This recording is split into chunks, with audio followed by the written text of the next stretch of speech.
Our next question is from Greg, and Greg says this: my name is Greg. I'm a 51-year-old economics teacher. Great. I work out daily. I complete a 20 or 40-day workout program, then switch programs. Currently, I'm on day 30 of kettlebell easy strength. I'm wondering your thoughts on the benefits of cold showers. Are cold showers worth taking for flushing the muscles of toxins, reduce muscle soreness, and accelerated fatigue recovery? You know, Greg, you're an economics teacher. Cost to benefit ratios. From what I've read, and I'm leaning heavily into the work of Brad Pillen. He's the one who wrote Eat, Stop, Eat. And if I said his last name wrong, I apologize. He has a great book on heat. And he tells us in that book that saunas and ice baths have the same heat reactive protein situation in your body. The difference is when you take an ice bath, it's real hard to stay in there for a long time. When you take a sauna, it's not so hard to stay in there a long time. There is some interesting research about cardiovascular and sauna. And the interesting thing about the cardiovascular work and the sauna is that it does seem to help. This is a Finnish study where they did people who did 4 days a week of sauna versus no saunas and one sauna.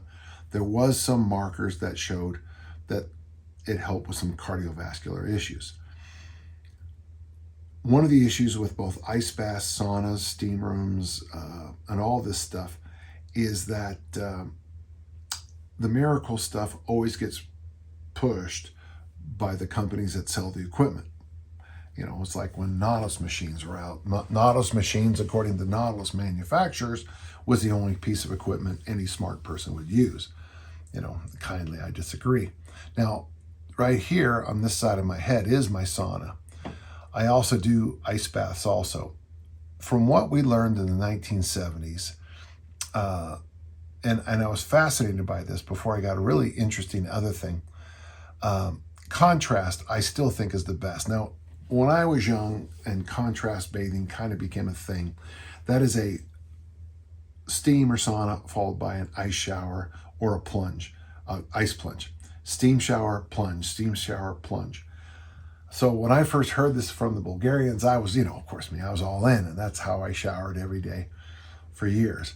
Later, I heard somebody tell me that they had spoken to the Bulgarian coaches, and the reason they did those contrast showers is all that they had was the hot water, the saunas, the steams, and ice baths.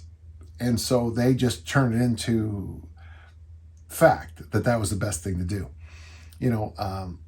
If all you have is a single 16 kilogram kettlebell, that's all you have, and you decide, and you're on, you're in prison, you're on a deserted island, and you decided to have the best body in the world, if you took that 16K kettlebell seriously and trained on it and trained on it and trained on it, you would get, all your dreams would come true.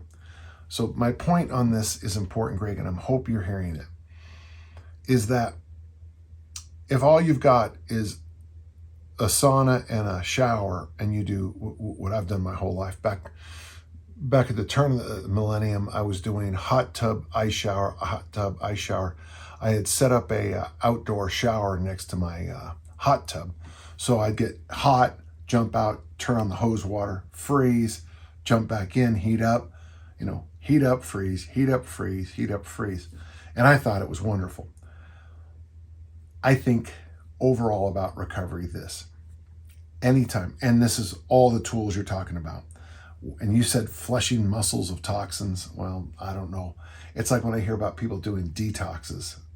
Well, that's the liver's job, and you don't have to. That's the reduce muscle soreness. We also know from some research we don't want to reduce the soreness. That soreness is telling the body to keep adapting. Accelerated fatigue recovery. That's the $1 million question. I think this. Anytime you circle recovery as an important item in your training, I think you're better off.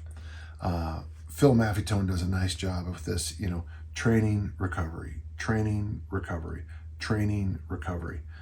And if you're not looking at your training recovery circle, spiral, what is it, helix, you're missing something very important. I'm glad to hear this question, Greg, because most of my questions are about, training.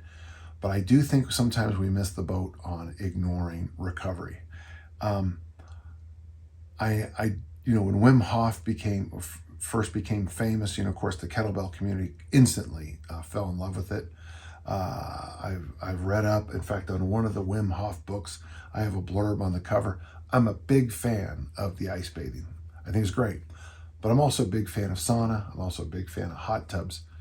Getting back to the point, anything you do to take recovery seriously is going to help you long term. I hope that helped. Thank you so much.